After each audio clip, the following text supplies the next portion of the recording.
Pleased to convene this policy hearing this afternoon, a conversation on race and justice in America.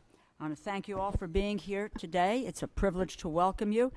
Thank the members of our distinguished panel, who we will introduce in a moment. Thank you so much for joining us today. 50 years now since Dr. Martin Luther King's famous address at the Lincoln Memorial, and in fact we have seen progress towards racial justice since then. But as Dr. King once said, one of the sure signs of maturity is the ability to rise to the point of self-criticism. And as recent events have made clear yet again, we still have a lot of self-reflection and criticism to do. Several statistics which I think are important that we need to consider, and that's unemployment today is an unacceptable 7.6% overall. For African Americans, it is close to double that, 13.7%. 1 in 6 Americans now lives under the poverty line, the highest it's been since 1993. That includes 28% of African Americans and 40% of African American children. The disparities persist, not just in our economy, but also, sadly, in our justice system. For example, while African Americans make up about 15% of the nation's drug users, they are 37% of those arrested, 59% of those convicted, and 74% of those sentenced to prison for a drug offense. That is not right. I hope today we can talk honestly about these continuing and unjust disparities in America, how we can better work to resolve them. Only if we deal with these problems in a forthright manner, work together, listen to each other in a spirit of self-reflection, with humility and with love, we can continue to work towards our goal of a more equal and a more just nation. That is why we are here today. I thank you, and it is now my pleasure to yield to my colleague, Rob Andrews. I thank my colleague, Ms. DeLauro. Welcome, ladies and gentlemen. In the painful aftermath of the verdict in Florida, we've heard a lot about stand your ground laws. We're here today because we have a stand your ground law. It's called the 14th Amendment to the United States Constitution. And it says that neither equal protection nor due process should be denied to any American at any time. But when the one place that minority youth seem to be most welcome is an unemployment line rather than a graduation line, we are here to stand our ground.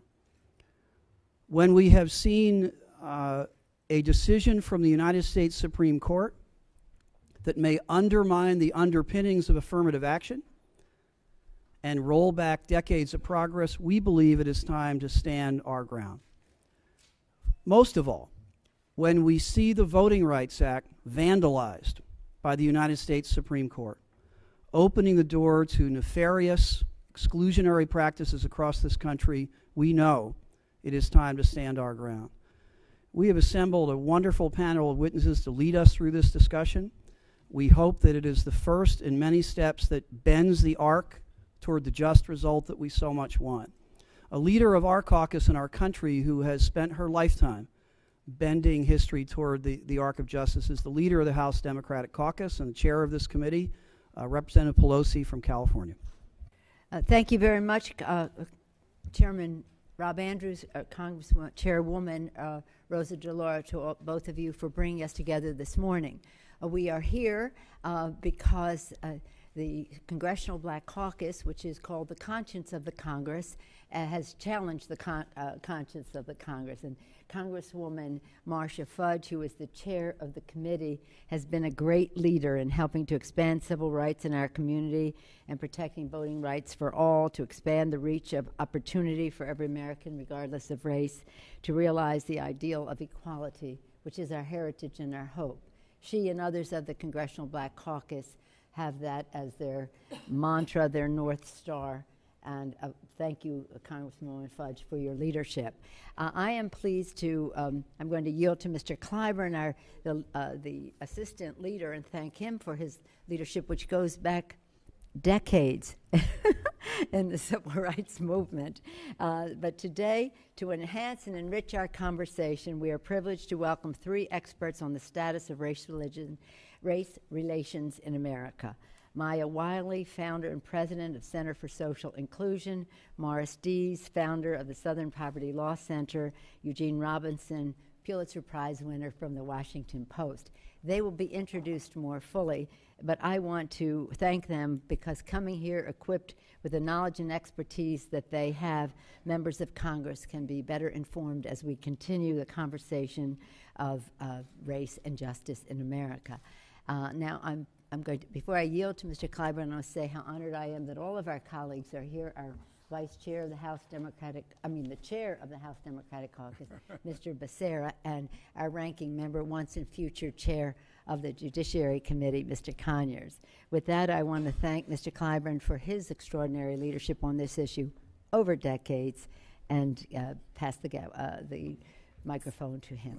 Thank you very much, Madam Leader. And let me thank the co-chairs of the Steering and Policy Committee. Thank you so much for convening us here today, Chair Lady Fudge, other distinguished colleagues, and I want to welcome the panelists who are here. In a couple of days, we're going to pause here, I think, in Statuary Hall to celebrate the 50th anniversary of the great March on Washington. For some strange reason, we did not have a celebration of what I consider to be the publication of one of the most timeless documents ever written, and that's Martin Luther King Jr.'s letter from Birmingham City Jail. He wrote that letter a few months before that great march, and I've read that letter several times, and I'm often reminded of a portion of that letter which I think is very apropos here today. You may recall that letter was written in response to a letter he received from 8 clergymen, one of whom was from our native state, Jane, of South Carolina, Reverend Hardin. They asked him to leave Birmingham because they thought that he was a disruptive force. And they thought his timing was wrong, though his cause was right. King, in responding to them, said in his letter that he was coming to the conclusion that the people of ill will in our society make a much better use of time than the people of goodwill. And he concluded that thought by saying that we are going to be made to repent in this generation, not just for the vitriolic words and deeds of bad people, but for the appalling silence of good people. We're here today, hopefully, to break a silence that has permeated this country for a long time on this whole question of race and justice, Mr. Dees. The fact of the matter is, as Rowena Tobias, a matriarch down in Charleston, told me when I was still a young man getting started in this business, she said to me she thought that South Carolina's progress was hindered in large measure because we would sit down to solve every problem that existed in our society, save one, and that was race. She said to me she thought that every time the question of race surfaced, people would stop talking.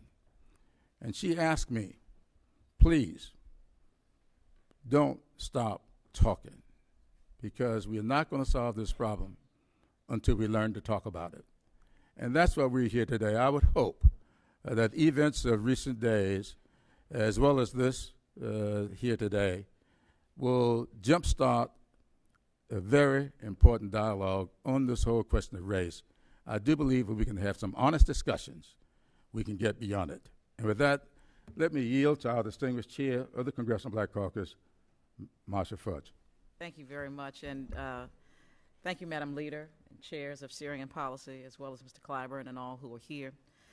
I am extremely pleased that we are having a hearing on a topic that has, for too long, been a thorn in the side of this nation.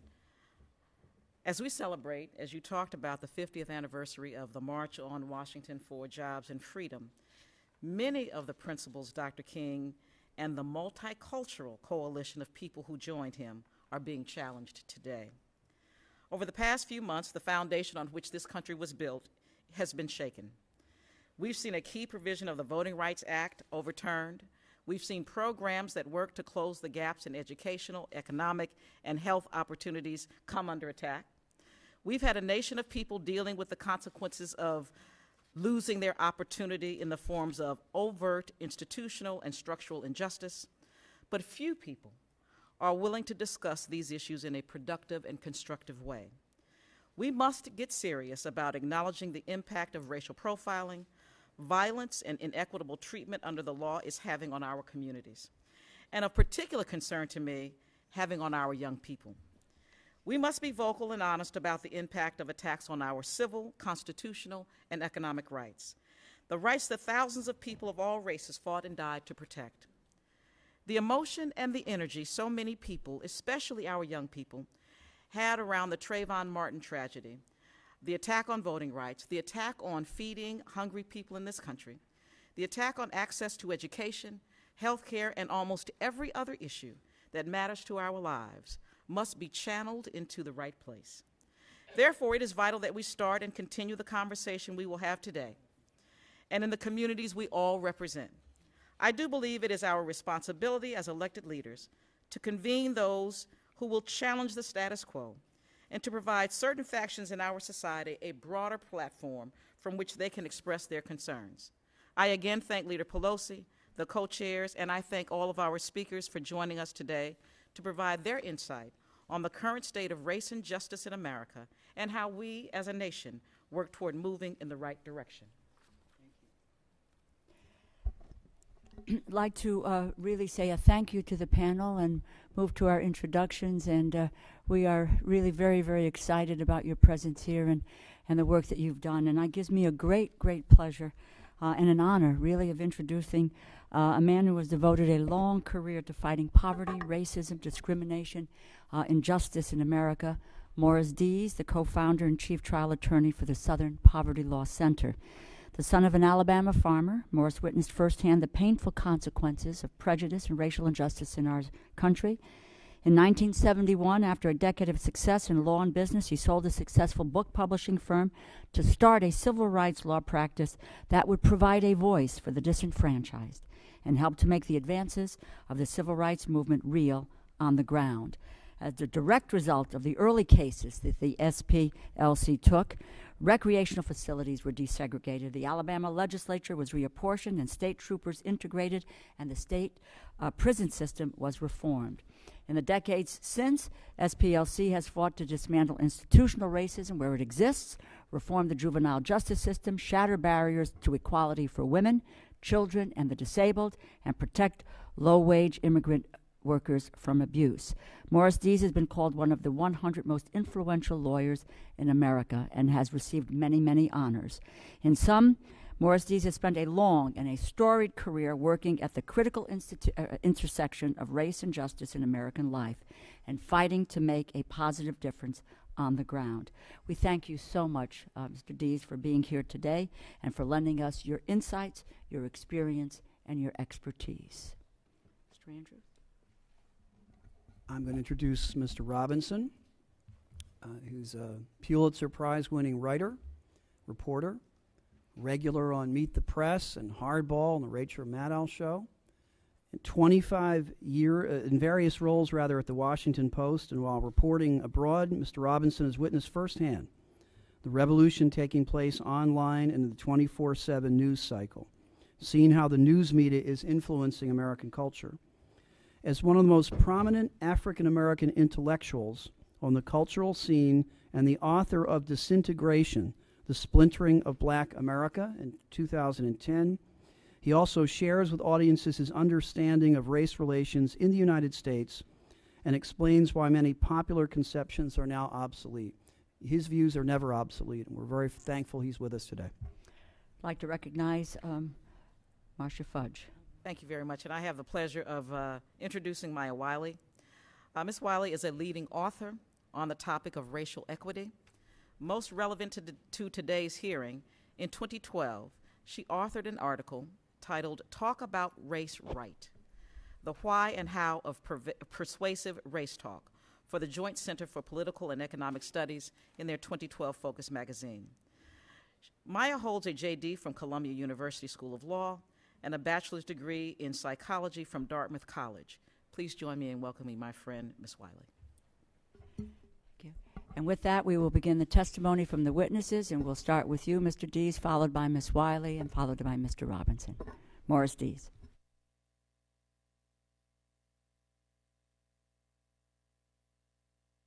Well, I want to thank the committee for inviting me here, and I come as a representative from the 43 lawyers and 200 other hardworking and dedicated workers at the Southern Poverty Law Center. I watched the Trayvon Martin case like most of you did. Being a lawyer, I was especially interested in the strategy of all the parties. The jury didn't quite look like the people sitting before me here. Had it, might have been a different results. But, you know, racial profiling is a secret hiding in public. And America is becoming increasingly armed and dangerous. And those two things make for a recipe for disaster. Juror number 37B, I think that's her number, said race was not involved. She said it was profiling of a potential criminal, essentially is what she said. Well, profiling is a PC word, politically correct word, that somebody in past generations would have just said simply race. But race is a major issue. And it doesn't matter to me whether people say, well, the murder rate is dropping drastically, and you can come up with all the statistics, whether it's 1 or 100 individuals who lose their life because of racial profiling, that's one too many. The Trayvon Martin case is, to me, in many ways, like the song, you've heard the 35th, and this is the 36th verse. Down in Jenner, Louisiana, I think many of you remember, a group of African-American students at a school that had about 15% black students wanted to stand under an oak tree where the white students gathered during recess. And the principal said, sure, but the next day, 3 nooses were found hanging from the tree. And not long afterwards, several African-Americans, 6 in fact, got in some fights with the whites, and they were extremely overcharged, charged with assault with intent to murder. And Jesse Jackson said it was a defining moment, this incident, when 20,000 people brought by Al Sharpton there to demonstrate. Jesse said it was kind of like Selma, a defining moment. And there were hearings at this Congress building. House Judiciary Committee had hearings. Little has changed. Fortunate to say, the Southern Poverty Law Center represented and provided counsel for these 6 people involved in this case, and all of them but one got out with serving no time, and that one served a small amount of time. You know, I think we talked about the Supreme Court recently and its decision striking down Section 4 of the Voting Rights Act. Well, our Supreme Court has led the way on racial profiling because they're unwilling to say that the emperor has no clothes on. Let me just read you quickly a case, this U.S. Supreme Court rule in 1987, McCleskey versus basically the state of Georgia.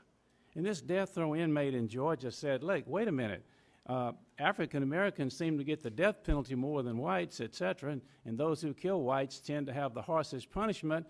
And a guy named Baldus, a famous sociologist, put together an enormous study which showed that was really true. But here's what the Supreme Court said in upholding this poor man's death penalty, this African American's death penalty. They said this: the study indicates that the death penalty in Georgia was imposed more often on black defendants and killers of white victims than on white defendants and killers of black victims. But it failed to establish that any of the decision makers in the defendant's case acted with discriminatory purpose in violation of the Equal Protection Clause. And the study at the most indicated a discrepancy that appeared to correlate with race, not a constitutionally significant risk of racial bias affecting Georgia's capital punishment system. Correlated with race. I don't know how you've stated any clearer than what the study was supposed to show. One, in the Columbia Law Review article in 2008, a noted writer wrote that that race should not be considered to have to be a motive. Just look at its historical history, and I think that's what we're really talking about here today. There were so many talking heads that you get tired of watching them after the Trayvon Martin verdict came in and Zimmerman, and it was like, was it racial, was it not, da-da-da-da-da, but on and on and on. But let me tell you, clearly race was involved in this situation. And I'm not sure from a legal standpoint what this jury could do with Florida's law and the way the jury was charged, but the jury of public opinion in America, I think, was flabbergasted at the results. But unfortunately, about over half of white people thought that the jury verdict was accurate, and over half of the African Americans thought it was an inaccurate verdict. And surprisingly, a lot of black people agreed with the guilty verdict, around 30-something%, which is surprising to me too. You know, before I throw out a couple of ideas, and I'm really looking forward to the questions, answers from you more than anything, I grew up on a small cotton farm where race was critical. It was the only issue. It was Jim Crow. African Americans had no rights in any particular area. I sued to integrate the Alabama State Troopers with other lawyers at the center when 3 different instances, African American I represented was beaten up and pistol whipped in Georgia before he shot 2 state troopers who were doing it, and I did the same thing in Alabama in 2 other cases. And then I finally represented a young man, a MP in the military, who came back to be a state trooper and wanted to integrate George Wallace's 685 white trooper force. And finally that integrated the Alabama State Troopers. I hope your questions deal somewhat with the solutions of this, and I can throw out some answers, and my time is running out here. But at the Law Center, we see the solutions to these issues involving race and justice is not simple. They involve many things, and some of those things we're working on. Education is the major one. We filed lawsuits in Jackson, Mobile, Birmingham, Jefferson Parish, and several in Florida, trying to stop the expulsion of African American students, particularly males, for status offenses. And we also indicated have a program dealing with positive behavioral things that schools can use, and we certainly can provide those with the committee. Trayvon Martin was himself not in school at the time. He had been dismissed from school because of some status offense, and maybe had he been in school, he wouldn't have been in the line of fire. But I do hope that at some point, and I'll just kind of lay this out, I hope that Congress should pass an act in the name of Trayvon Martin to address the issues of racial profiling. The act would condition the state receipts of federal funds for highway construction and drug interdiction and other programs on the establishment of programs to root out racial profiling by the police. I don't think that's all Congress should do, but I think that would be a good start. Thank you. Thank you, Ms. Wiley. Thank you, distinguished members of Congress, for your leadership. I feel lifted by your leadership and saddened that we have to sit here today. But it's such an important conversation, and I wanted to actually start with a story. My cousin, who I revere, is a huge fan of Congresswoman Fudge's, so as soon as I knew I was going to be testifying, I texted her and let her know. And I told her what I would be testifying about because I knew my stock in my family would increase dramatically. And so I immediately got back from her a story that I hadn't heard that was in fact in the news from Lexington, Kentucky, where she used to live. A 23-year-old college student jumped out of his car to have a fight with 2 other young men who were also in a car. A fight happened, and the 23-year-old college student was shot and killed. And the shooter was not prosecuted for the shooting. Now, that might sound fairly straightforward in the way I just told it, which was much of the way the news reported it. But the way my cousin told me was very different, because her 2 stepdaughters went to high school with the young man who was killed. The young man who was killed was black, and he hopped out of his car because the 2 men in the car who he got out of the car to fight with, had actually hurled a racial epithet at him. And it turns out that one of the 2 white men in the car hurled the racial epithet because he was, in fact, dating the white ex-girlfriend of one of the young men in the car. So when you hear the story that way, it becomes a slightly different story. And let me tell you one other aspect to it. My cousin's black. Her 2 stepdaughters are white. So it both shows us the incredible strides we've made in this country because, one, my cousin has two beautiful stepdaughters who are white with whom she is extremely close, and two, that these two young white women were friends with this young African-American man because they went to high school together. And their understanding of the dynamic between the men who shot him and this young man is very, very different as a result. Now, that is what I would call overt racism, right? That's just straight up, old style, threw out a racial epithet, no protection for someone who was certainly, any of us who receives a racial epithet or another kind of epithet, they're fighting words. But what's deadly force? When can you actually kill someone because one man is going after two others, right? Not one, two. But I want to move on to race, because one of the things that we need to distinguish today is race versus racism. Now, let me say up front, racism is on the increase in the United States, and that's a very sad and unfortunate fact. The Associated Press did a study with a leading psychologist in 2012 that found that the increase in negative attitudes towards blacks as negative has increased from 48% when President Obama was elected to office to 51% in 2012. That is an increase in overt stereotyping, negative stereotyping of black people. Unfortunately, we don't have measures for Latinos, for Native Americans. I would suspect that we would actually see similar patterns, particularly when we think about the conversations we've had around immigration. Nonetheless, the point here is that that same study went deeper and looked at something that I would say is race that we need to distinguish, and that is implicit bias. We have 2 decades of social science that actually show us that our laws and policies have not kept pace with our understanding of the human brain. So here is your brain on race. Your brain on race is that 56% of Americans actually have, in that same AP study, 56% have negative attitudes towards black people that they do not know they have necessarily, right? Now that's something that's very different. So when we hear a juror in the George Zimmerman case say, this isn't about race, there's something that's actually not surprising in the cognitive science about that. Because quite frankly, most people in this country do not believe that racism is okay. And when they hear racist statements, they think that's wrong and something should be done about it, and are completely unconscious as to the ways in which our images, our constant images of young black men being arrested, or our constant images of Latinos being handcuffed at the border, or our constant images of a drunken Native American, or our constant images of Muslims as terrorists, right?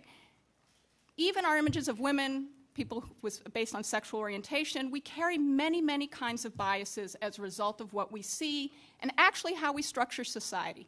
So this is very important because the difference between racism is you're wrong and you know you're wrong.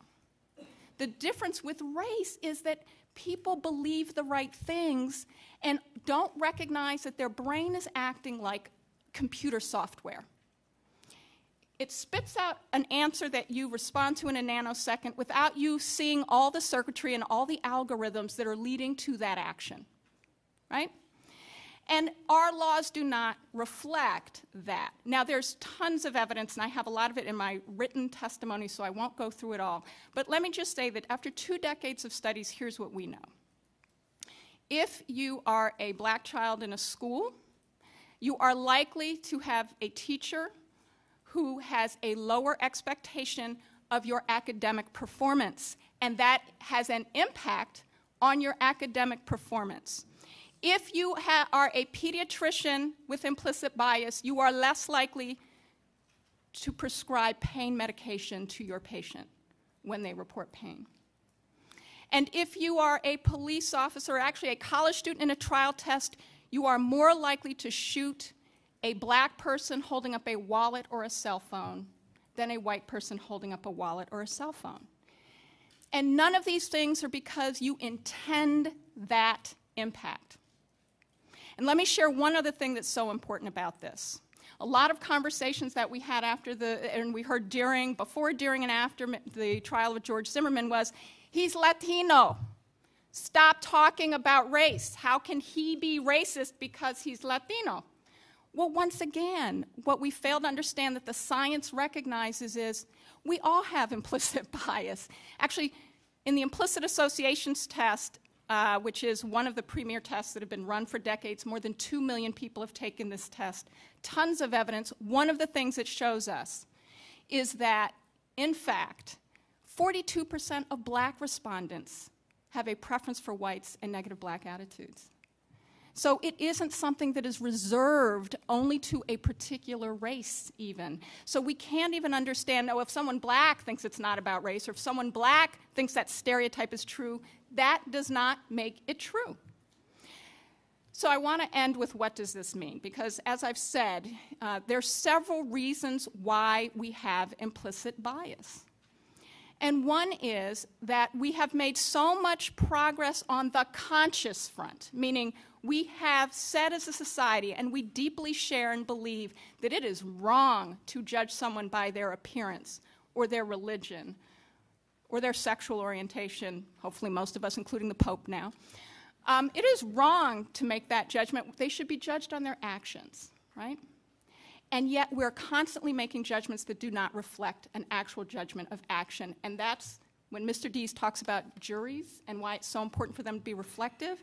It's because we have seen from a decade of studies in Florida that even one black juror on a jury has decreased the conviction rates of black defendants and increased the conviction rates of white defendants, so that we don't see racial disparities in jury verdicts, at least in the 2 counties that in Florida where this was tested. So what that tells us is a few things. Diversity matters, and our policies that support diversity, whether it's affirmatively furthering our fair housing rules as HUD is currently doing, whether it's finding ways to ensure that we're all living together, going to school together in non-competitive community activity, that actually has a huge impact as far as the social science on actually changing how some of these implicit biases work.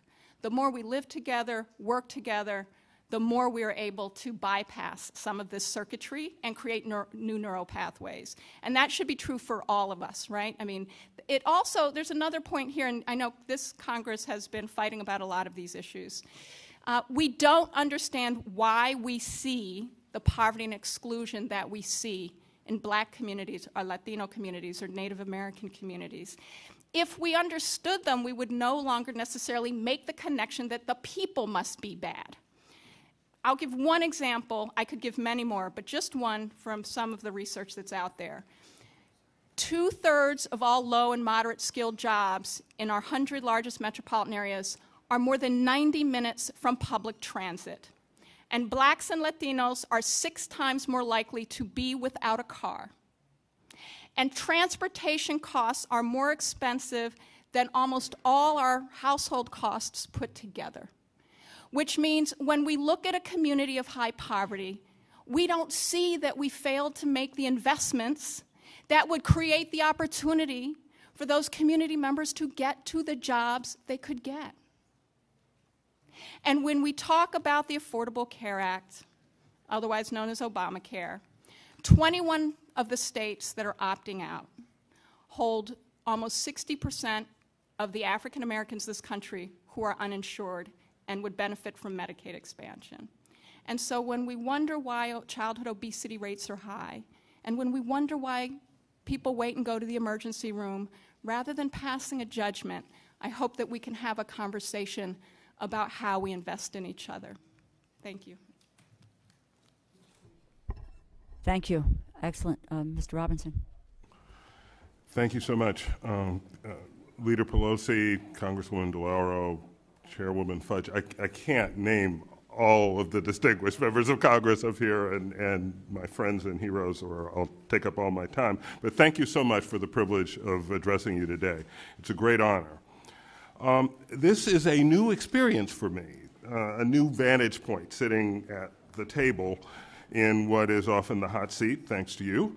I come here today, as always, as a journalist, but I come here also as an African-American father of 2 sons and as a native South Carolinian who grew up during the Civil Rights Movement and the tumultuous final throes of Jim Crow. I come here today as a journalist and author, having dedicated much of my professional life to trying to further our difficult national conversation on race. And by the way, this, I believe, is the way we are fated to have that conversation. Something happens, an event that commands our attention, shocks our collective conscience, that touches a nerve. And so we talk and we argue and we shout. We write our columns and convene our hearings, and eventually we turn to other things, and the conversation dies out. And it seems as if we've gotten nowhere. And sometimes that's true, but sometimes we do make progress, though we might not recognize that progress for some time. It's an uncomfortable process, but this is how the conversation works. And we all know what events sparked this round of the conversation, the slaying of Trayvon Martin and the acquittal of his killer, George Zimmerman. I'd like to read just a few of the words that I wrote following the verdict because I think they are relevant to the question of race and justice in America. Justice failed Trayvon Martin the night he was killed. We should be appalled and outraged, but perhaps not surprised that it failed him again with a verdict setting his killer free. George Zimmerman was acquitted because this society considers young black men to be dangerous, interchangeable, expendable, guilty until proven innocent. The acquittal was set in motion on February 26, 2012, before Martin's body was even cold. When Sanford, Florida police arrived on the scene, they encountered a grown man who acknowledged killing an unarmed 17-year-old boy. They did not arrest the man or test him for drug or alcohol use. They conducted a less than energetic search for forensic evidence. They hardly bothered to look for witnesses. Even after 6 weeks had elapsed, evidence was found to justify arresting Zimmerman and putting him on trial, but the chance of definitively and independently establishing what happened that night was probably lost. The only complete narrative was Zimmerman's. Trayvon Martin, at the time of his death, was 3 weeks past his 17th birthday, but black boys in this country are not allowed to be children. They are assumed to be men, even at a tender age, and to be full of menace. I don't know if the jury, which included no African Americans, consciously or unconsciously bought into this racist way of thinking, but it hardly matters because police and prosecutors initially did. The assumption was that Zimmerman had the right to self-defense, but Martin, young male black, did not. The assumption was that Zimmerman might fear for his life in a hand-to-hand struggle, but Martin, young male black, would not. If anyone wonders why African Americans feel so passionately about this case, it's because we know that our 17-year-old sons are boys, not men. It's because we know their adolescent bravado is just that, an imitation of manhood, not the real thing. We know how frightened our sons would be if they were walking home alone on a rainy night and realized they were being followed. We know how torn they would be between a child's fear and a child's immature idea of manly behavior. We know how they would struggle to decide which was the right course of action, flight or fight. And we know that a skinny boy, armed only with a bag of candy, no matter how big and bad he tries to seem, does not pose a mortal threat to a healthy adult man who outweighs him by 50 pounds and has had martial arts training, albeit in vain. We know that the boy may well have threatened the man's pride, but hardly his life. The conversation we need to have is about how black men are denied the right to be boys. As an example, whites and blacks are equally likely to smoke weed, but blacks are 4 times more likely to be jailed on marijuana charges. There is no rational reason for the disparity. I think it's because of racism. What do you think? Those words were written from the heart, but the facts that back them up are there for any dispassionate observer to examine. Justice is not colorblind because our society is not colorblind, and laws that have no intrinsic racial content can become instruments of discrimination. In this regard, I'm especially concerned about the stand your ground laws. And we should recall that the laudable purpose of these laws initially, in many cases, was to protect women from violently abusive spouses by essentially establishing that they had no obligation to retreat. But the practical effect, as we saw in the Trayvon Martin case, can be warped by race. George Zimmerman did not claim stand your ground at his trial, but he didn't have to because he was already accorded the benefit of the doubt given by stand your ground at the time of the incident. That benefit of the doubt was given to him, and there was no taking it back. And so the decision about who gets to stand his ground and who doesn't is literally a matter of life and death.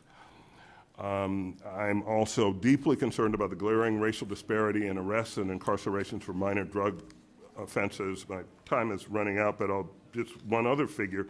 African Americans represent 26% of juvenile arrests. Now, that's already out of proportion with the African American share of the population, but 26% of juvenile arrests. From there, it jumps to 58% of youth admitted to state prisons. And so even black youth are twice as likely as they should be to be arrested in the first place, and then twice as likely again to go to prison for the same offenses. So we'll get into more facts and figures in question and answer, I'm sure.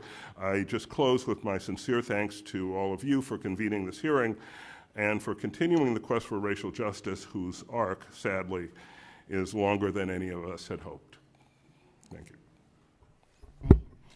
May I just ask our colleagues to express appreciation to the very excellent testimony of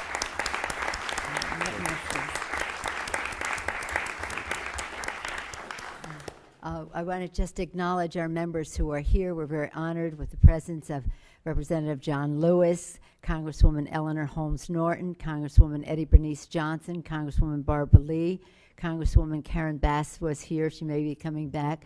Congressman G.K. Butterfield, our chair, as I mentioned earlier, Javier Becerra, Congresswoman Sheila Jackson Lee, the chair, as we know, of the CBC, Congresswoman Marcia Fudge, freshman member Congresswoman Robin Kelly, Congresswoman Joyce Beatty, another member of the freshman class, Congressman Ted Deutsch, Congressman Keith Ellison, Congresswoman Donna Christensen. Our chairman has been acknowledged, Congressman John Conyers, and Congressman Henry Cuellar. When we get to our comments, Congressman Greg Meeks is back here, our overflow. When we get to our comments, I want to remind our colleagues that I took 1 minute, and that may be all we can each have to put our ideas on the table to get the proper time from ours. But I want to acknowledge that we have been joined by our distinguished House Democratic Whip and champion on civil rights, Steny Hoyer. Steny. Thank you so much, and thank you for convening this. Marcia, thank you for your leadership, and thank the Congressional Black Caucus. There aren't enough white people at this rostrum. Racism is not simply about African Americans. It is, as Ms. Wiley pointed out, about the very psychology of our country. Morris, you deal with that on a regular basis. Racism is present in every one of our communities, and as you point out, Dr. Wiley, present in all of our minds, and we need to be conscious of that and confront it. And that's why I think this conversation is so important. I want to thank, of course, Gene Robinson, who many of us who live in this area, and of course all of you who are visiting, have the opportunity to read on a regular basis. He adds so much to the dialogue and has this conversation. This conversation is not new, and my speculation is it will never end. I don't know why that's the case, but if you read the Bible, thousands of years have gone by, and we're still having race about differences, about not the content of character, but the color of skin or the religion, or the Irish all look alike.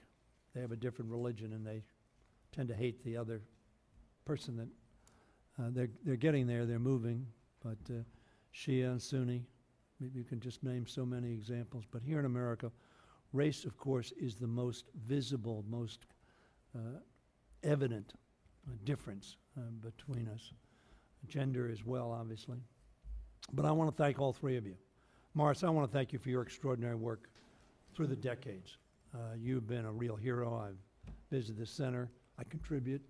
And I want to thank you for what you have done for such a long period of time as well to raise this issue, because we need to be conscious of it. We need to confront it. We need to deal with it. And we need to deal with the expectations of one another to overcome any of the connections that say somehow because somebody's different, they're not as good. Thank you. Thank you, Mr. Hoyer. What we're going to do is to start the questioning, and I'm going to ask to start off the questioning is Congressman Becerra, Congressman Conyers, and I want to just repeat the leader's admonition about 1 minute each, and then we will recognize people as they came to the hearing. Congressman Becerra. Madam Chair, thank you very much, and to everyone who has attended this hearing, not just our witnesses, but those who've attended, we say thank you very much for your presence here today as well. With a minute, there's not a whole lot you can ask, but I will certainly say this. The day that we can invite 3 white witnesses to have this conversation is a day that we will have made the progress that I think all of us want to see. But I would ask you this, if you could give us a brief answer, what would you want to hear our brothers and sisters in the white community say that could help us make some progress, because most of us believe that it'd be very difficult to legislate attitude while we can do things to protect individuals' rights and freedoms. Attitude is something different, and I think you've been talking about how too many people carry not just a gun but attitude to an incident. And what could we ask, could we expect of some of those who continue to carry the attitude to say or do to try to change the circumstance that we face today? I'm going to ask Chairman Conyers to ask his question same time so that we then can have you. Thank you very much. I was wondering here what you see as the connection or relationship between racial justice and the electorate. You see, we spend a lot of time getting people to be educated and motivated and participating in the electoral process. And it seems to me that these two should be connected in some way, and I'd like your ideas on it. Thank you. Well, thank you for those questions. They're very important. I will really speak, I think, more to Congressman Becerra's question, because I want to say 2 things. One, it absolutely is possible to legislate attitudes. It's because by legislating opportunity, you change how the attitudes are developed. So I think this chamber actually, current Congress notwithstanding, which is a different issue. But the fact that what laws we pass matter dramatically in terms of how we understand each other, whether we live together, whether we go to school together, what our schools look like, what our job opportunities are. You all make those decisions every day, and they do impact attitudes. So I want to thank you for your leadership in leading the charge on those things. I mean, I think the second thing, though, is what would I want to hear? One thing I just want to share, because I so appreciate what you said, Congressman Hoyer. After I had the incredible privilege of doing a lot of television after the verdict. But as a result, I had such an outpouring from emails, tweets, people saying, I am white, and I want you to know I'm now thinking about race differently. One doctor emailed me and said, I actually realize now that I listen more to you because you're light-skinned than I listen to someone who is black, who is dark-skinned. I think that's an amazing thing, right? The recognition itself actually starts to open up the opportunity on attitudes. So I have actually seen the one tragedy, this is a tragedy and a travesty, but one of the opportunities that is produced is for this discussion. The discussion matters. The fact that we've had this forum matters. The more people we can get this information out to, the more we will have more white people saying what I have heard from so many white Americans and so appreciate, which is, this isn't okay, and thank you because I'm thinking differently about what's going on. I would just say that makes me feel good that you got those messages, because I got a few of those. But frankly, my email basket's a little different because I heard from a disturbing number of people who wrote and said, why don't you write about the real Trayvon Martin, and then sent that photograph of the rapper, The Game, which is not a photograph of Trayvon Martin, a 30-year-old man with tattoos all over him, and looks like maybe if Trayvon Martin, if he were, twice his age and tattooed, but he's not. It's clearly not the same person yet. It's people who wanted to believe that, the 17-year-old kid was this dangerous-looking 30-year-old man, and so I hope the people who wrote you talk to the people who wrote me, and I don't think they do. I wish they would. Just on Congressman Conyers' question about the politics and racial justice, I've always believed, with no empirical data, because I'm a journalist, not a social scientist, that the rise in a sort of vicious kind of racism or tone of racism that I've been perceiving, and I think others have perceived, is not unrelated to the economic uncertainty that so many Americans experience, to the hollowing out of the middle class, to what has happened to the American dream as we understood it, and I think that situation creates anxieties that tend to sometimes get expressed in racial animus, in animus toward anyone who's different or anyone who seems to be a threat.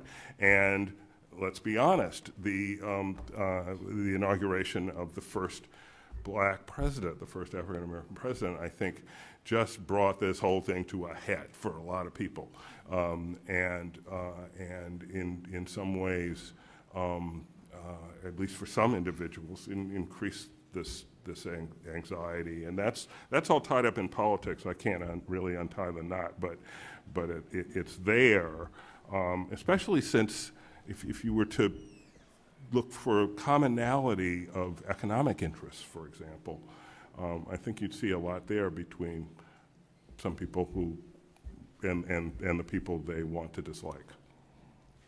I think the changing demographics of our country is at play here in several respects. In 20, 25 years from now, we might not be meeting in this room talking about this subject, because America will be majority of people today who are minorities. Mm-hmm. And that'll change voting, it'll change everything. We're in a kind of a crunch period. I've studied the Aryan nations, the white Aryan resistance, the Klan, all these groups, and I used to read their evidence, their material they printed. I see their material and I use it against them in court to show they were likely to have encouraged a violent acts they did. Today, I don't have to go to their hate groups. I can just turn on some of the television, and some of their language is mainstreamed. What I found out dealing with these hate groups, it was the young people committing these hate crimes, and the leaders promoted them. And so we started a program about 25 years ago called Teaching Tolerance and Acceptance. Today we have 80,000 schools who use our material, and it goes to some, and we have some 500,000 teachers getting our magazine.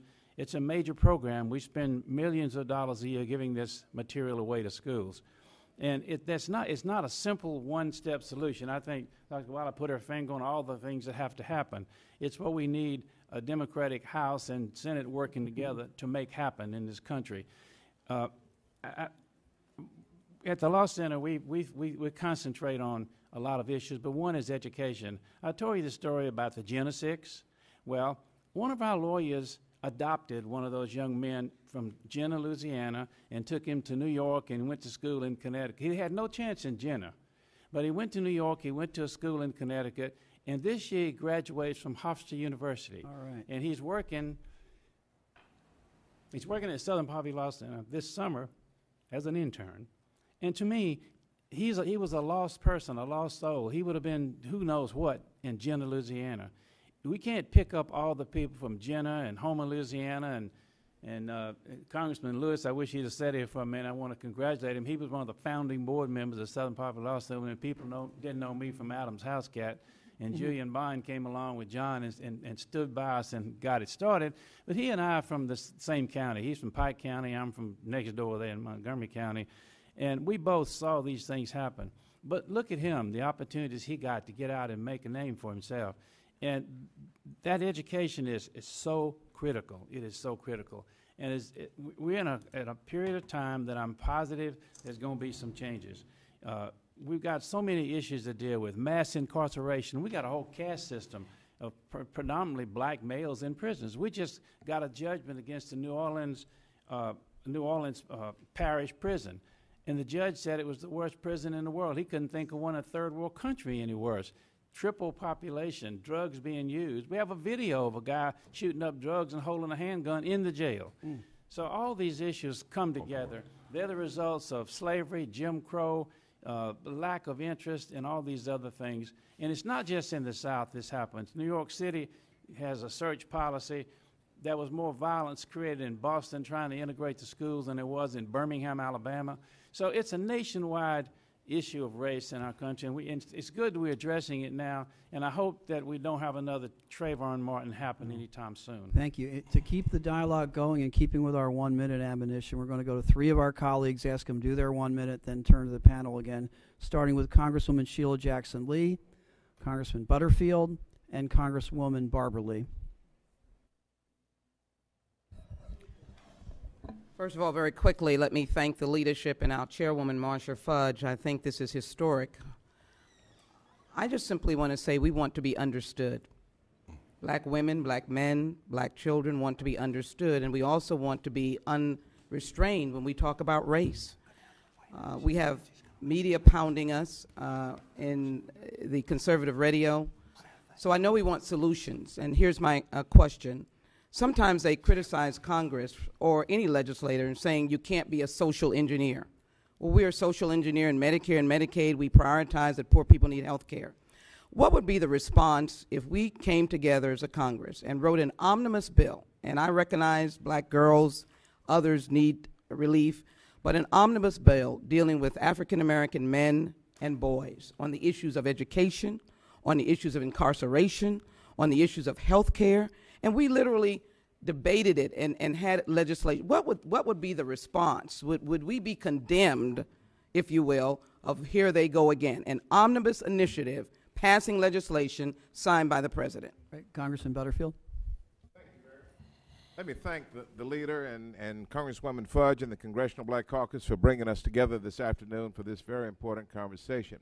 As most of my colleagues know, in my other life, I served as a trial judge down in North Carolina for 15 long years. During those 15 years, I probably presided over more than 2,000 felony jury trials. I probably sentenced 10 to 15,000 offenders over the years, and many of them, if not most of them, were African American. In charging defendants, police have a tendency to overcharge. And Morris, you know that so well. The police have a strong tendency to overcharge individuals who have been accused of committing crimes. And when these cases go to court, typically there's a plea bargain. And most of the charges are dismissed. 1 or 2 charges the defendant pleads to. He goes to prison for a short period of time, gets out, and then tries to find a job.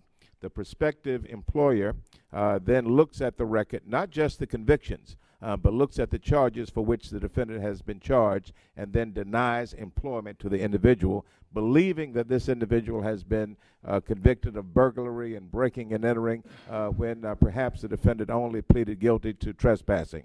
And that is a huge problem in minority communities across the country. And is there a congressional response? I know there's a state response, but states are unwilling to deal with this. Do you see a congressional response to expunging criminal records? Thank you, Judge, and Congresswoman Barbara Lee. Thank you very much. Let me also thank our leader and our chair of the Congressional Black Caucus for this really very important and timely hearing. And also to all of our witnesses, thank you so much for your powerful testimony. To Dr. Wiley, it's so good to see you. Dr. Wiley and my son went to school together, and so we're so proud of you. And thank you for staying the course. Thank you for staying the course. You know, as a mother and as a grandmother, I just have to say, black parents, and Eugene, you talked about this a little bit, you know, no matter how well you prepare our young, especially black boys, for life, it'll never be enough. African Americans live their lives full of anxiety and stress constantly as a result of this, and this is not healthy. When you look, secondly, at poverty rates in the African American community, 28%, yet of course statistically there are more white people living in poverty than African Americans, the percentage is higher. Unemployment, 13.7%. Net worth, $5,600 in the African American community. Public sector job cuts, we lost 636,000 jobs since 2012. Dismantling the Voting Rights Act, affirmative action, 3 strikes, mandatory minimums, suspensions and expulsions. The education code is so vague, any young black boy can get kicked out for looking the wrong way if the school system believes that this is a behavioral issue. So let me just ask you, if we go back and look at how we address many of these issues, because it's very comprehensive and complex, institutional racism is very deep and it's very broad. But going back to Congresswoman Jackson's question, how do you think as members of Congress, in addition to our conversations that we must have, in fact, the Faith and Politics Institute, I want to mention, is conducting congressional conversations on race around the country now. But we have to act. And so how do we do this without being accused, and some of us don't really care if they accuse us of playing the race card, but race is a factor. And if we don't talk about race in every policy and everything we do, given our votes and given the policy decisions we make, how do we really frame this in a way that we can move forward? Because only in doing so will our country become stronger. We have to address race and justice. Our panelists will respond. Sure. Just to comment, if you say the word race, you are accused of playing the race card. So you are automatic. You are so accused. You know, it just happens. You know, there's such a touchiness, a knee-jerk reaction there. So what would happen to an omnibus bill addressing the condition of black men and boys in this country, which I happen to believe is a huge piece of unfinished business from the civil rights movement that is now getting worse rather than better, and that could be addressed specifically. But in this climate, I don't see it happen. I mean, do you see that happening? It doesn't mean that perhaps Congress shouldn't try, but I think certainly the legislative vogue and also my sense of what tends to be more possible these days are more comprehensive kinds of pieces of legislation based more on economics or on some other social indicators.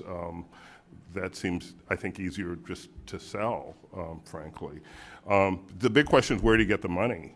And because what I have seen that works, programs that I have seen that work, attack problems from all angles. Because you've got education, you've got transportation, you've got to have employment prospects. There's psychology, there's health, there are all sorts of things that can be addressed, and that's very expensive to do. I did notice that U.S. corporations have like hundreds and hundreds of billions of dollars in profits parked overseas, and that there was, and I heard there was some talk about finding, some way to repatriate some of that money, and far be it from me just as a journalist, but if someone were to maybe think of some sort of partial amnesty, say, in exchange for a certain kind of investment of some of that money, maybe that would be a source of funding. I appreciate the questions. They're very important. And I think there is, so obviously it's a question of will is very different from the question of should we. I think it's actually critically important that Congress, even if it's a slugfest and it's a slugfest that is not won in a cycle, Congress should slug. Because the only way we make progress is by, I think, the bully pulpit of our elected officials being willing to call the questions. Because even when the legislation doesn't get passed initially, it starts a conversation. And if you look, I mean, we work at the Center for Social Inclusion in Mississippi, in Louisiana, in Alabama, in Michigan, in California, in Washington State. And what I will tell you from sea to shining sea is there is more will out there than is being tapped, in part because we need the leadership to tap it. And so the more that Congress takes the leadership to say, we don't care if we can't necessarily get it done in this cycle, we have to start trying. And I would say, what are we trying on then? You know, I think that's part of the question. So let me say one thing is I think actually we do need we need a couple of things. We need data collection and transparency, right? Right now, one of the biggest ideological fights that's happening is whether and to what extent race matters. And I will tell you, running a research shop, we don't have enough data. We can see the anecdotal impacts and very little accountability because we can't quantify it. And if you're, by the way, this is true no matter your racial group. And it's extremely important for Native American populations, for Latino populations. It's important for all of us. And I think that's the other point. If we start thinking about how targeting of resources, and by the way, I would say targeting of resources in a way that recognizes race is not to be exclusive of people who are white. So I would not say that taking race into account means Appalachia should not get additional resources. I think Appalachia is deeply excluded. And we shouldn't pit ourselves, whether it's Detroit or Kentucky, right? That we say we should target resources to where we find the greatest disinvestment and the greatest need. And what we will then do, which we do not currently, I can tell you with broadband spending out of stimulus, that essentially what happens is communities of color get bypassed. In race-neutral policy that has no intention of being unfair because it's not structured in a way to be fair. So I would say we have to take these issues on. Congress should fight. It will help the rest of us, particularly folks who are fighting down on the ground, to increase and improve the conversations. And just one thing I would add, because to Mr. Robinson's, I think, important point, I've gotten the hate emails too, and they're shocking. I mean, and they're flat-out old-school racist. One guy even calls himself Whitey, and his tweet tag is white power. So it's ugly, but I think the point is a lot of that's organized. A lot of that hate is organized hate. And so while it is frontal, I do not believe for a second it's the majority because I talk to way too many people. So I actually think there's a lot of opportunity to push forward and to push forward aggressively. And we should link across race to do it, to say we should pay attention to race and need collectively. Before we move on, Mr. Deese, could you address Judge Butterfield's question about the expungement and the sentencing? About expunging criminal things. Well, clearly, when a person goes to prison and serves their term, no matter discharge, it's still on the record. It clearly should be expunged. That person should be allowed to vote, participate, just like the rest of us in society. That's as clear gets. And it could be done in federal elections. And if it's done in federal elections, it'll happen in state elections. Which denies a lot of things. An ex-felon is very difficult. I'm trying to help a person now in that situation. Let me make a comment on your idea about global solutions here. The civil rights movement, in many ways, some might say, is over. And back when we looked at I understand what you're shaking your head, but I'm going to bring it clear here. When you look at the back of the bus in Montgomery when it was black, it was clear what the problem was. The Alabama State Troopers is all white. We solved those problems. Now buses come south by the hundreds bringing people to see the sights. They bring them to Montgomery, Birmingham, Memphis, all these places, Selma Bridge, to see these sites. And I always tell them to look into the waters of the Civil Rights Memorial Center that Ma Lin built for us, and you've been there. Look at this. Look at what you see. You see your face. You see your reflection. And the burden is on you. The civil rights, the march for justice continues. It's important to reframe this issue, though, in a way that it doesn't hark back to people thinking, well, we've been there and done that. I don't think anybody thought that a hate crime bill would be named after Matthew Shepard and James Byrd at the time he was killed. A gay man killed, beaten up. I don't think that it's going to be beyond expectation to hear a bill named for Trayvon Martin, whether it's an anti-profiling act or whatever it might be. Give us 4, 5, 6 years, and this thing will build in such a way that it'll happen. There are no simple solutions to this. But I remember when when I was in the back of my dad's pickup truck and coming from the cotton field to get a cold drink at the store, we got a bottle of whatever. After we drank it, I threw it at the first stop sign I could see along the highway, see if I could hit it. If I rolled the window down now and was going to drop a piece of trash out on the highway, my grandson would grab my hand and break it off. He would no way I'm going to do that. How did we solve that? We cleaned up America. You remember that Indian that stood by the road and a pop can rolled up against his foot, somebody threw out the window and that tear came down his eyes? We spent millions cleaning up the byways of America for trash. I think if we had a race to the top like we do with education and focused on this whole issue of inclusiveness, making America an inclusive community, then we can clean up the byways of racism along these ways too, just like we did. It's not simple. It's like dripping water on a rock, and it's frustrating. And things like Trayvon Martin, you know, it's an assault on the justice system in so many ways. I don't mean a positive one. You guys got a big job in your hand, and you women on this committee, and I appreciate being here today. We're open at the Poverty Law Center to help you in any way we can. Amen. Thank you. I'm going to just add to the rules of the game here. I'm going to go with 4 members at a time. We've got lots of questions, and we also have the time constraints. So Eddie Bernice Johnson, Eleanor Holmes Norton, Representative Ellison, and Representative Donna Christensen. So, thank you very much. Let me leadership, as well as to you who have come. I have known of Mr. Dees for years and communicated from the great state of Texas. no, then you have Frederica. And Mr. Roberts, I see you all the time. and want to thank you for speaking out and doing what you do.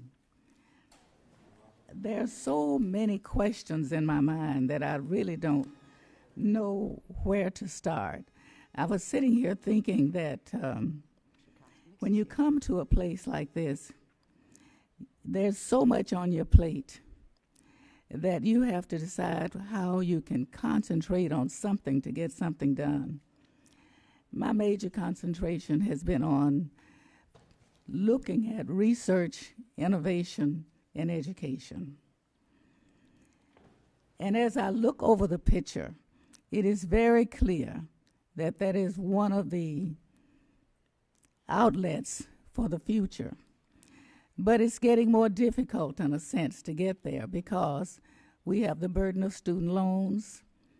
If students can struggle through a bachelor's degree, they can't go to graduate school because the loan is too big to go on. And yet we're saying that a bachelor's degree today is like a high school education yesterday. We need more physicians if we're going to have the Affordable Health Care Act. We need more professors. We need more role models for our young people coming along.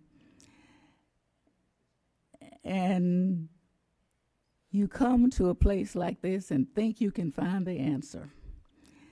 But it's very, very difficult. You know what you like to do, but without the cry of the public, it's very difficult to achieve.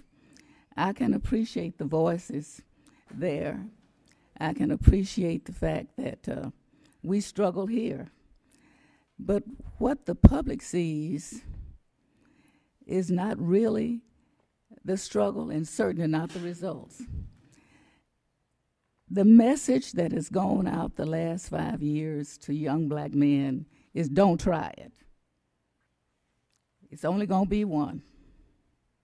Don't try it. As long as that is the attitude, then what do we say to young black men? I have one son who has 3 sons. and two of my grandsons are out of college, and one is starting college. And they look at me sometimes and say, Granny, why do you work so hard? Because they really don't see much results of all that I talk about and all that I try to do. So I think that one of the things we have to do is continue to involve the public, to engage more people in understanding what it means now, because it seems to me that the powers to be have learned what it means to vote, so they don't want us to vote. And so we get all of the negative coming from that. No matter what positive we reach for, there's a stumbling block put there. And so when we talk about the civil rights movement, I think it's just beginning. It seems to me that we've made strides, but we've made strides to the point where somebody else noticed we were making them, and now we got to stop them. And so I'm asking, what do we do about the organized, designed racism? Is there anything we can do? You know, you can go to certain networks, and that's all you hear. Eddie, I love you to death. Thank you. But we got to get we got the question in? Okay. Eleanor? I want to thank our leadership for this extraordinary opportunity to openly discuss this question and for all the insights, and they were insights that you provided. Let me just say in a few minutes, the President had his own conversation after Trayvon Martin killing, and he rather much disparaged it from official forums, saying that in a real sense people had to do it where they are. Frankly, I think, at least in the African American community, you hear more. You hear less talk about it, why not do something about it? So I'm not sure talk is where people are today. They talked when we went for the civil rights laws. We got the civil rights law. There was some progress. Now we're seeing something of a different order that does not lend itself to laws. And people are wondering whether or not we can be effective in producing anything practical.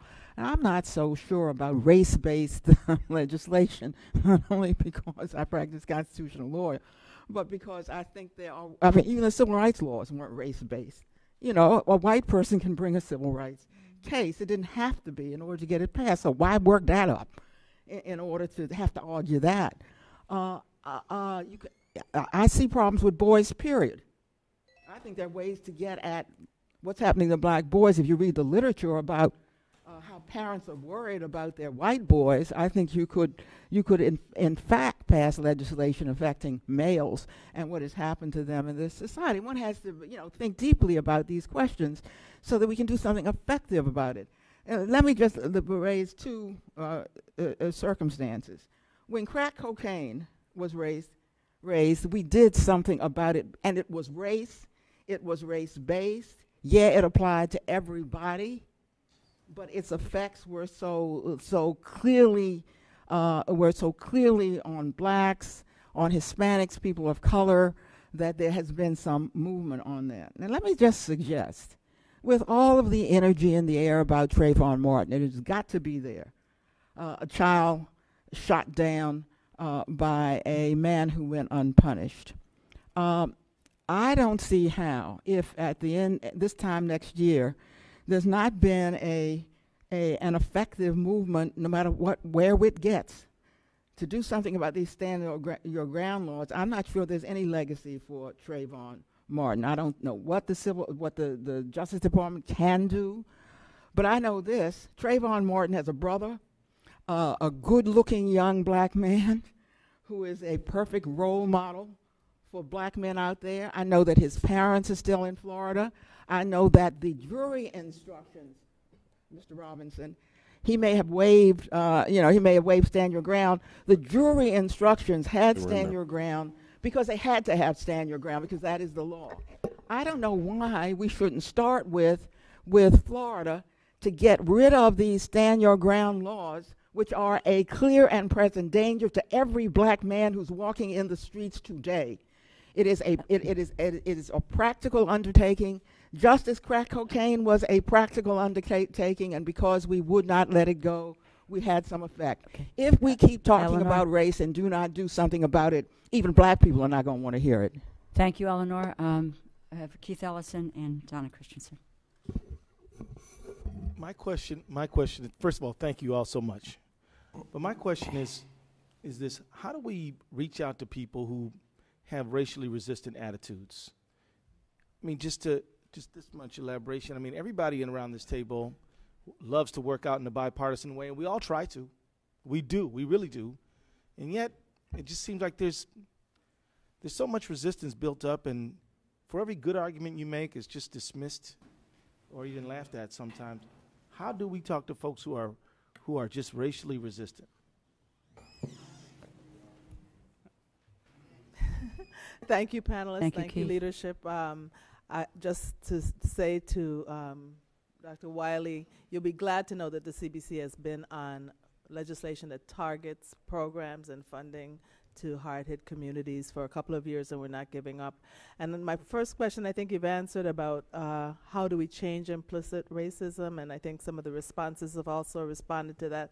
But I'm just concerned, how do we get to that workplace and the schools when our education system is where it is in so many of our communities? I want to read a quote from an article by Professor Vanilla Randall. The quote is really attributed to Professor Mary Douglas, and have you respond. When individuals disagree on elementary justice, their most insoluble conflict is between institutions. The more severe the conflict, the more useful to understand the institutions that are doing most of the thinking. Exhortation will not help. Passing laws against discrimination will not help. Only changing institutions can help. We should address them, not individuals, and address them continuously, not only in crises. And I think our opportunity is really to change those institutions. So those are my questions. Thank you. I want to say a couple quick things. One, I used to live in South Africa. I spent 2 years there doing criminal justice reform. And one of the things that's clear is numerical diversity does not create justice. So I think it is important to know that just because we have a changing demographic, I agree that it's creating a lot of insecurity, particularly given the economic situation. That alone will not produce a more just society.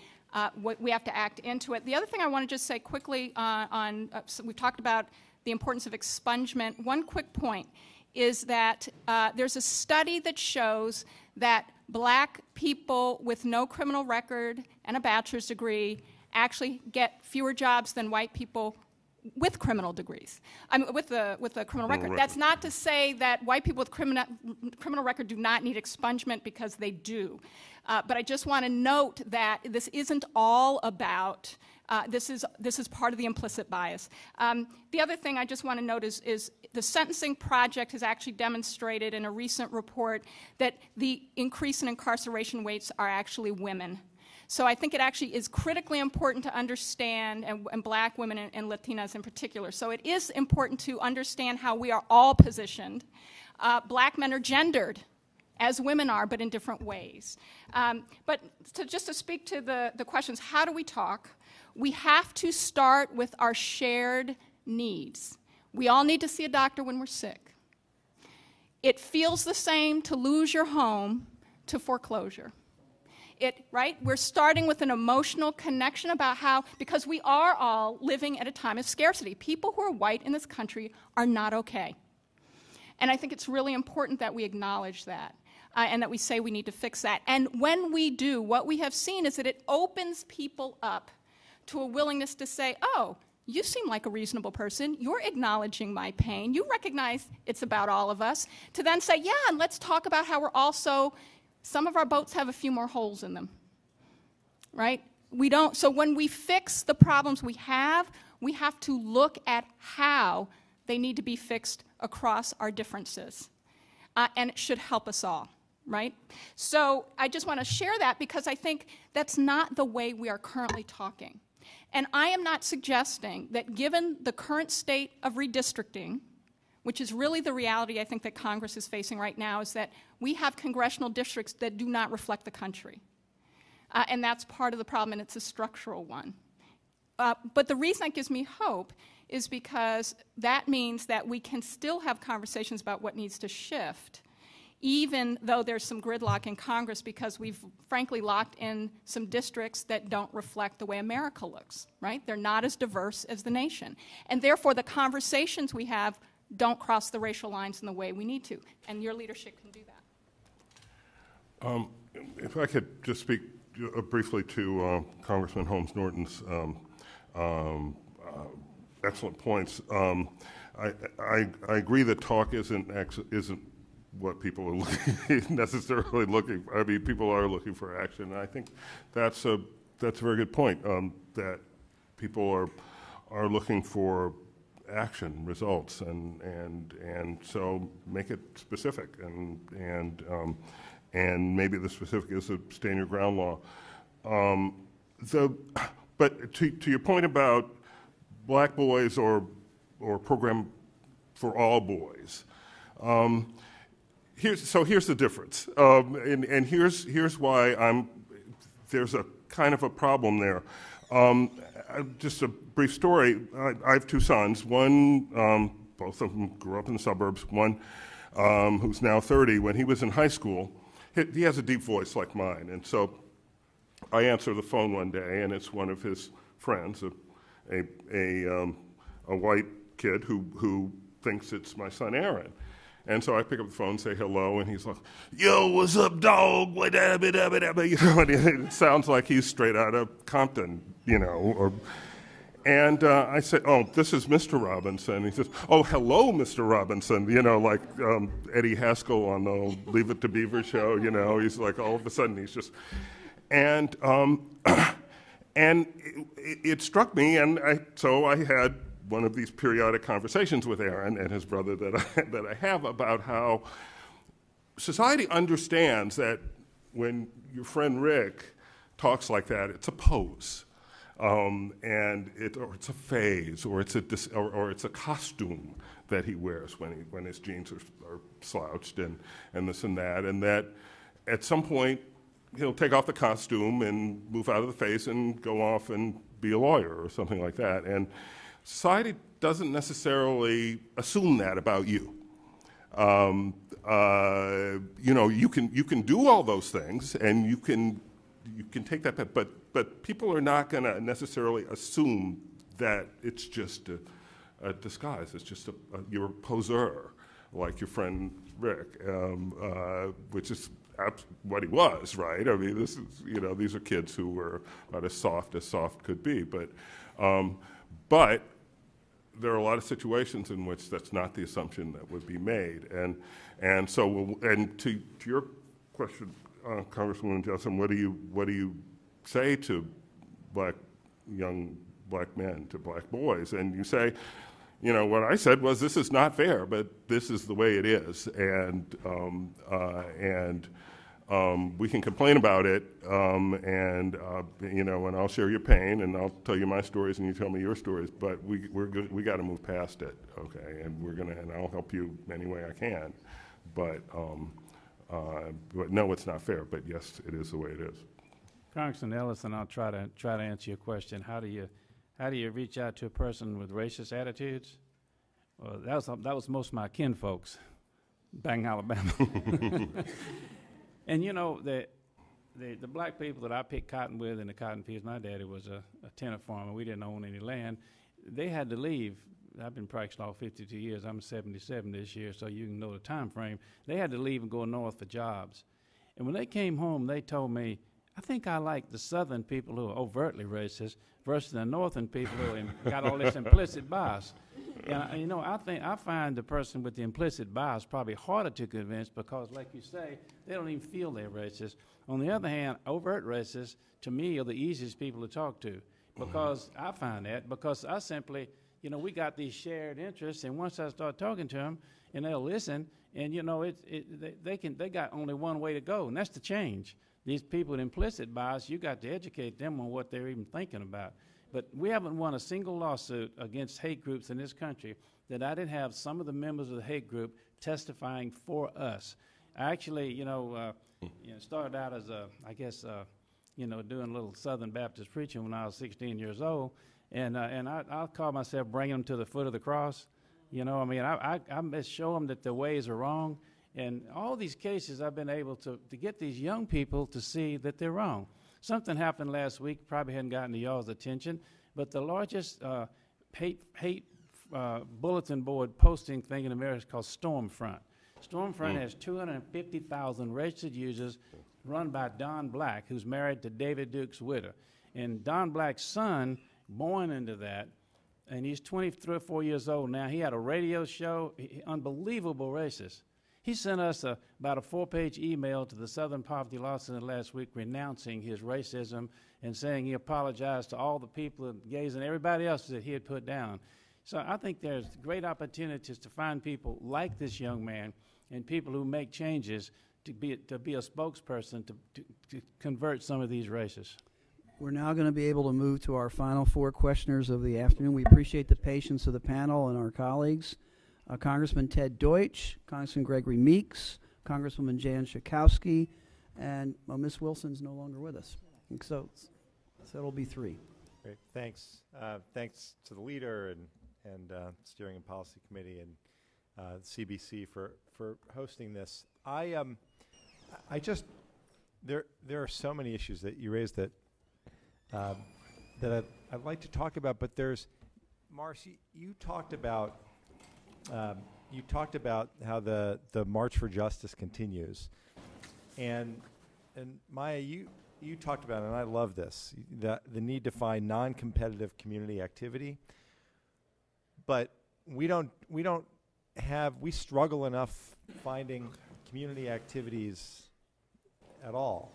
So how do we both broaden that to include, to be more inclusive, but beyond that, with all of and everything you laid out, Eugene, and that you write about, and I mean, just today, all the discussion about drug laws and incarceration rates and adequate representation and profiling and everything else, how do we make that March for Justice relevant for people? And in particular, how do we make it relevant for all of the young people for whom marriage equality has become so, it's self-evident to them that this is an issue that everybody should grasp, that why is this controversial? How do we make the struggle for civil rights and the fact that that's not over and this March for Justice continues, how do we help them see that the same way? Thank you, Ted. Representative Greg Meeks. Go ahead on, sir. Excuse me. We're actually going to have the questions first, then go to the answers, if we could. Thank you, Mr. Race Meeks. is so deep that we've got to, for example, I get nervous sometimes because when we talk with issues that we're talking about here, everyone having a right to an education, everyone having equal opportunity, those are all things that we need to do to stop the institutional racism. But one of the things that I'm afraid of in talking to a young black boy that I was just with today was thinking that they needed to do those things so they could be accepted, where it looks like you're trying to make them do something so they can be accepted by somebody. That's just the right thing to do. And when you have an individual, everybody in this room, I know when I go on Fox Television, talk about racism, the response that I get from my office gets on the telephone and the kind of hate mail that I get just from basically going on a television show, that, that's the kind of racism that I think that we're talking about, where even a member of Congress feels comfortable telling the President of the United States, you lie? I don't think that would have happened if there was another president other than Barack Obama. So that's the deep kind of institutional, and so my question is just this. Our job is to try to fix that, but when you have the Supreme Court saying that diversity, and they're reversing a lot of the diversity rules, then it does make one seem that what can we do? We're trying to get there too. So with the laws that are being passed, well, the rulings that the Supreme Court is making in regards to reversing some of the gains that were made just a short while ago, what is done in that regards, and where we got to go, for example, in New York with stop and frisk laws. All right, Congresswoman Jan Schakowsky is our final question, and we'll go to the panel. Thank you. Morris Dees, I think I get mail from you about every other week. So it's a pleasure to meet you in person, and what a wonderful panel. Thank you to our leaders. I want to mention 2 women with the last name Alexander. One is Marissa, Alexander, who, as far as I know, she's still sitting in jail in Florida, having shot a warning shot, no one hurt, into the ceiling because her abusive husband was threatening her, and stand your ground did not apply to this African American woman and with her threat by the African American husband.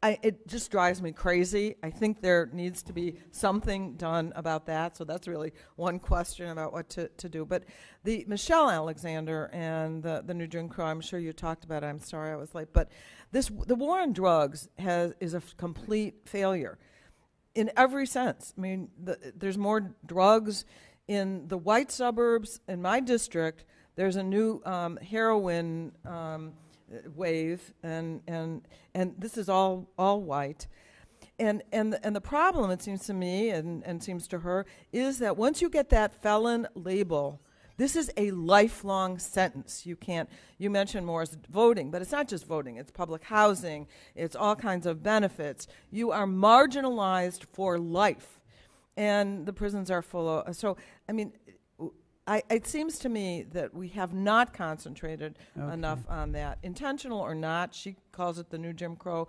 Even if there isn't intent, the effect is so clear, and we really haven't dealt with the mass incarceration. Thank you, Jan, for that. We'll have our panel respond, please. Go ahead. I'm just going to cede to Mr. Dees because he has a plane to catch. So no, that's okay. Don't worry about that. Go ahead, Morris. Until tomorrow, if I have to. Okay. This is an honor to be up here. We're happy that you're here. I just whispered that to you.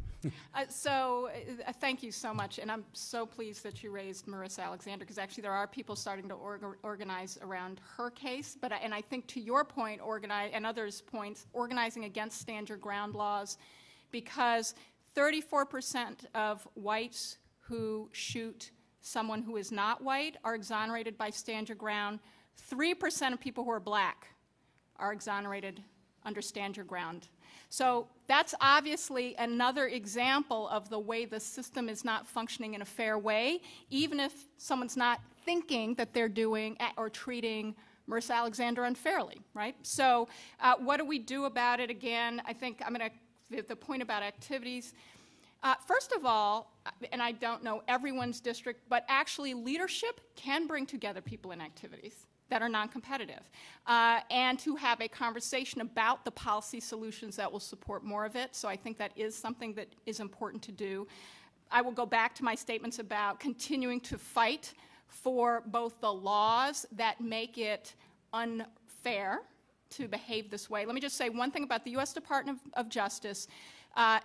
Said that it would be very difficult to bring a hate crimes suit against George Zimmerman because he did not hurl a racial epithet. And what we know from the social sciences, you don't have to. There are several other kinds of indicators as to whether or not there was hate involved. But the law does not reflect that social science. As lawmakers, one of the things you can do is press that those evidentiary standards in law, right, need to be changed to catch up to 2 decades of established social science. I'll stop there. Thank you very much. Others on the panel? I would just first of all, that's fascinating, I think. On the question of what can be done, given the climate, given your email and my email and Maya's email and Lord knows Morris's email over the course of since before there was email, and given the current political climate, and I would just note that those who control state houses and governorships get to draw congressional districts every 10 years, and also get to write state laws or unwrite state laws, and it's harder, it's more diffuse, but I think both parties will be focused a lot on those state contests, and maybe not enough attention has been paid to them, but that's going to be crucial. The congressional districts are what they are and are going to be what they are, or probably not a lot better until there's another census. Thank you, Mr. Ross. Mr. Dees, you want to wrap up for us? Real quick, I just say we got to elect a Democratic Congress, House and Senate, and Well and said. a Democratic president, and that's going to be the solution to this problem in the That's long very run. well, so you couldn't improve on that.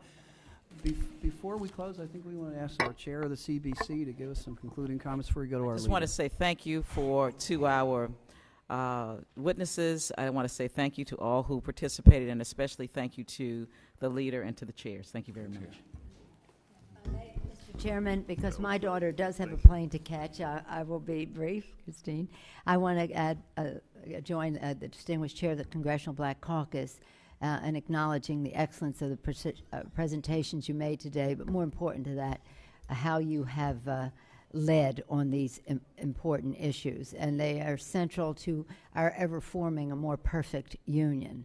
So we look forward to continuing our work with you on these important issues to our country.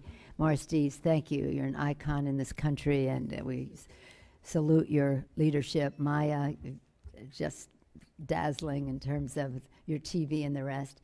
And Eugene, of course, thank you for all that you do. Now, I'll compare my emails with anybody's emails. I know. But let me acknowledge how quickly the leadership of our Steering and Policy Committee, Chairman Rob Andrews and Chairwoman Rosa DeLauro brought us together today with such excellent testimony with so many of our members. Thank you. Thank you, Steering and Policy Committee. Thank you. We did want to acknowledge Doug Tanner's presence, and thanks for what the Faith in Politics Institute has done. Doug Tanner, Thank you. Faith in Politics.